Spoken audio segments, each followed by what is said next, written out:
The most beautiful flowers can grow from the most poisoned soil. A week had passed. Alexander's business card was a permanent fixture on her bedside table, a tangible touchstone to a day that had swung from devastating to divine. She'd replayed their conversation 100 times, the memory of his calm presence a shield against the lingering shame of Mark's abandonment. After 3 days of agonizing over the wording, she had sent a simple text, "Thank you for the hot chocolate and the rescue." "Elara." His reply had been swift. "The pleasure was entirely mine. Are you free for a proper coffee this Saturday? No tragic farces, I promise. Alexander." And so, she found herself back at the grindery, but this time by choice. The afternoon sun streamed through the windows, and she felt a nervous, giddy anticipation she hadn't felt since she was a teenager. She wore a deep emerald, green dress, one that made her feel alive, not defined by the chrome of her chair. He was already there, waiting at the same table. He stood as she approached, a simple, old-world gesture that made her feel seen. "You came," he said, a genuine smile transforming his face. It reached his eyes, crinkling the corners. "I did," she replied, smiling back. "I was curious about your theories on Briseis." The conversation was even easier than the first time. Without Lily's delightful interruptions, they fell into a deep, meandering discussion about everything. Their favorite books, their travel, dreams. He confessed a secret desire to see the Northern Lights. She confessed her dream of visiting the ballet in St. Petersburg, a dream she'd once had for the stage, not the audience. He spoke of building Thorn Industries from the ground up, of the pressure and the loneliness at the top. She spoke of her work as a freelance graphic designer, of finding a new way to create beauty when her first language, dance, had been taken from her. He never once mentioned her paralysis. It was as irrelevant to him as the color of the sky. After 2 hours, he paid the bill and walked with her out into the golden light of the late afternoon. The city was alive around them, but for Elara, the world had narrowed to the man walking beside her. "Can I walk you home?" he asked. She nodded, her heart thrumming a happy, frantic rhythm. "It's just a few blocks away. The accessible path is this way." They walked in a comfortable silence for a while, the sounds of the city a distant soundtrack. As they turned onto her quiet, tree-lined street, Alexander slowed his pace. "Elara," he began, his voice losing its usual confident timbre, becoming hesitant. "What happened last week with that man? I want you to know that his cowardice is the universe's most profound mistake. You are the most captivating woman I have ever met." She stopped her chair, turning to face him. The air between them crackled with unspoken possibility. "Alexander, I know this is fast," he interjected softly, his dark eyes searching hers. "But from the moment I saw you sitting there with all that quiet strength, I felt something I haven't felt in a very, very long time." He knelt, not in a grand performative gesture, but in a way that brought his eyes level with hers. The CEO, the powerful man in the suit, kneeling on the pavement for her. He reached out and took her hand, his touch warm and sure. "I don't want to waste any more time," he whispered, his voice thick with emotion. "Elara, would you let me see you? Properly. Not just for coffee. Let me be a part of your life." Tears, the ones her body had withheld for so long, finally welled in her eyes. This was it. The turning point. The moment her heartbreaking drama transformed into a breathtaking romance. She was about to say yes, to throw caution to the wind and embrace this impossible, wonderful man. But then, her eyes drifted past his shoulder, down the street towards her apartment building. A woman was standing on the steps, a familiar little girl with blonde curls clinging to her leg. Lily. She was waving, a bright, happy smile on her face. And the woman was beautiful. She had the same blonde hair as Lily, the same sky-blue eyes.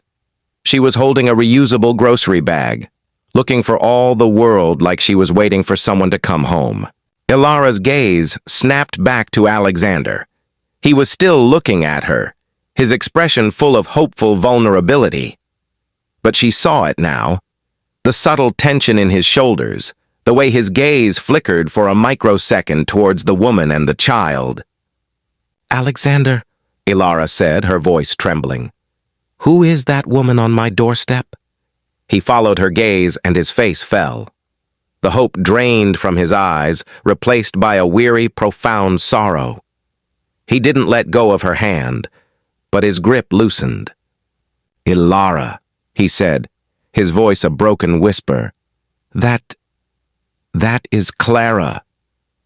He took a deep, shuddering breath, the truth forcing its way out like a confession. "My wife." The word landed not with a shatter, but with the sickening final thud of a tombstone sealing shut. His wife. The world tilted. The golden light turned garish. The hopeful rhythm of her heart stuttered and died. He was married. The little girl who had hugged her, the man who had seen her soul. It was all a lie. A beautiful, heartbreaking lie. "Lily!" Ilara choked out. "She's my daughter," he said, his eyes begging for an understanding she could never grant. "Clara. She was in an accident a year after Lily was born, a brain injury. She's not the woman I married. She lives in a care facility nearby.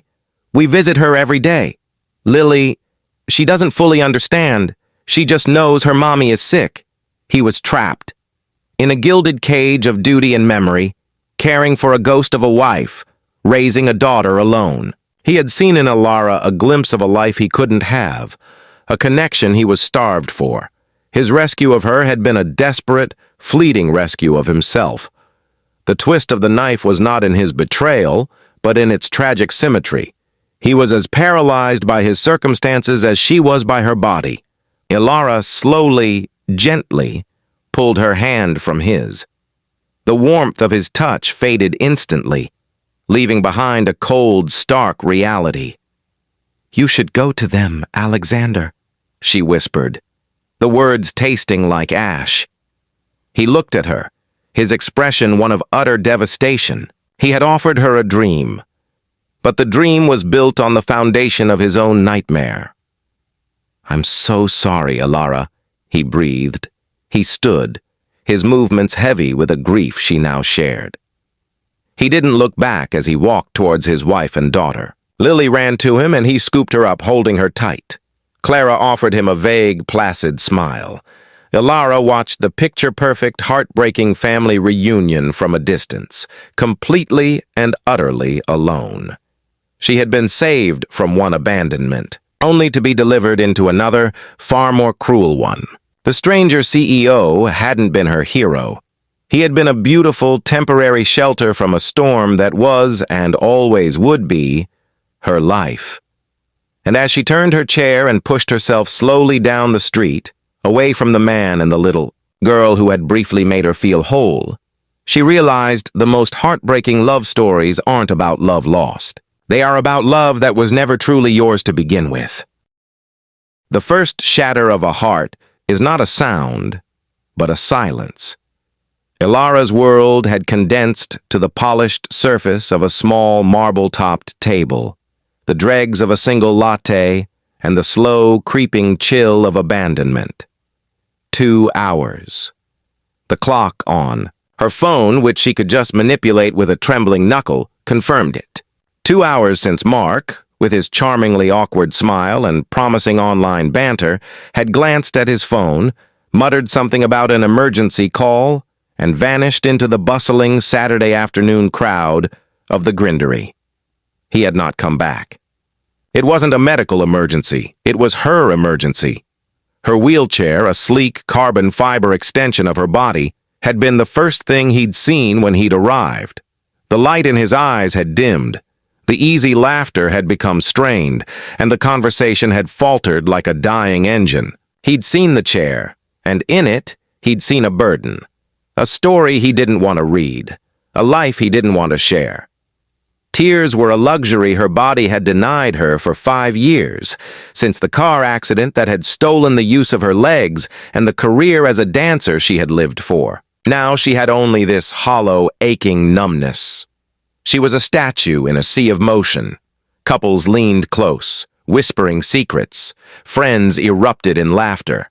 The baristas called out orders with cheerful efficiency, and Alara sat, trapped not just by her own body, but by the crushing weight of humiliation. This was a mistake, her inner voice, a cruel mimic of her mother's, whispered. You thought you could have this? A normal life? A man to love you? You are broken, Alara. He just saw the truth you try so hard to hide. She focused on her breathing, the way her therapist had taught her. In for 4, hold for 7, out for 8. But the breaths hitched, catching on the shards of her pride. She needed to leave. To navigate the slightly too narrow aisle between the tables, to push through the heavy front door with an awkward, straining shove to hail an accessible cab on a busy street. The sheer logistical mountain of her escape felt as insurmountable as Everest. Just as she was gathering the last shreds of her courage, a small, clear voice cut through the din of her despair. Daddy, look. The pretty lady is all alone. Alara looked up. A man in an impeccably tailored charcoal gray suit was being led by the hand by a little girl, no more than 5 or 6, with riotous blonde curls and eyes the color of a summer sky. The man's gaze was not one of pity or morbid curiosity, but of gentle, unassuming assessment. He was handsome in a way that felt almost severe. Sharp jawline, intense dark eyes. But those eyes softened as they landed on her. I'm so sorry to intrude, he said, his voice a low, calm baritone that somehow quieted the frantic noise in her head. My daughter Lily is a woman of few filters. Lily tugged on his hand, her small face earnest. You looked sad. Were you waiting for someone who didn't come? The direct, unvarnished truth from a child was a punch to the gut. Alara managed a weak, watery smile. Something like that. We don't like people to be sad, Lily declared. She turned her big eyes up to her father. Do we, Daddy? The man, Daddy, gave a slight, almost imperceptible sigh, a parent's resigned acceptance of their child's unwavering moral compass. No, we don't. He looked directly at Alara, and for the first time, she saw no trace of the usual discomfort people had when addressing her. My name is Alexander Thorne. This is Lily. Would it be an unforgivable imposition if we joined you for a moment? Lily has a theory that hot chocolate tastes better when it prevents a potential tragedy. A laugh, unexpected and fragile, bubbled out of Alara. It felt strange on her lips. A tragedy is a bit dramatic, more of a farce. Farces need an audience, Alexander said, a ghost of a smile touching his lips. May we? She nodded, her throat too tight for words. Alexander pulled out a chair for Lily, then one for himself, his movements fluid and effortless. He didn't try to help her, didn't offer to move her chair, didn't do any of the fumbling, condescending things she was used to. He simply sat, treating her space with a respectful neutrality that felt more empowering than any forced assistance. So, he began, as Lily carefully studied the menu, her little finger tracing the words. The one who didn't come. His loss is our serendipitous gain. You're very kind, Alara said, her voice barely a whisper. You don't have to do this. Kindness has nothing to do with it, he replied, his gaze steady. I'm a CEO. I'm adept at recognizing valuable assets, and a woman who can endure a public execution by date with such quiet dignity is, in my professional opinion, an asset of immense value. His words were so bizarre, so utterly removed from the script of this kind of situation, that she was disarmed. He wasn't flirting. He was stating a fact.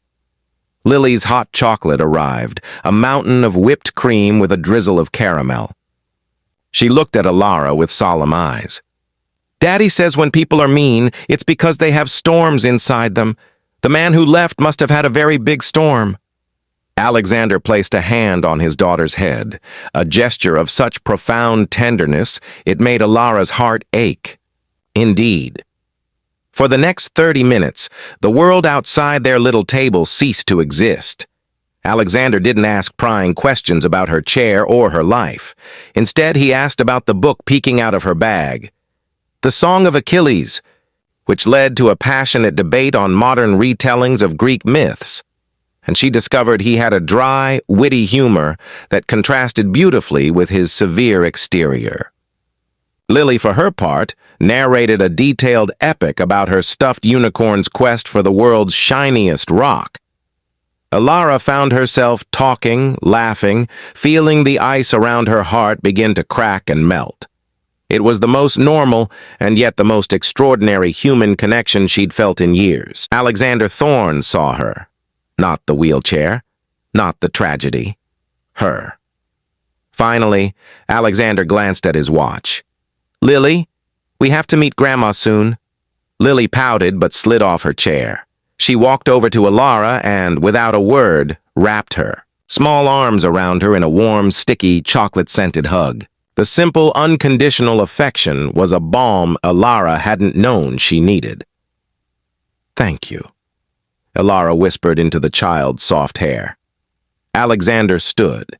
He retrieved a simple, elegant business card from his wallet and placed it on the table. "Alara," he said, her name sounding like a precious thing in his mouth. "It was a genuine pleasure. If you're ever inclined to continue our discussion on the merits of Briseis's narrative agency, or if you just need a friend who believes, hot chocolate is a valid solution to most of life's problems. The offer stands."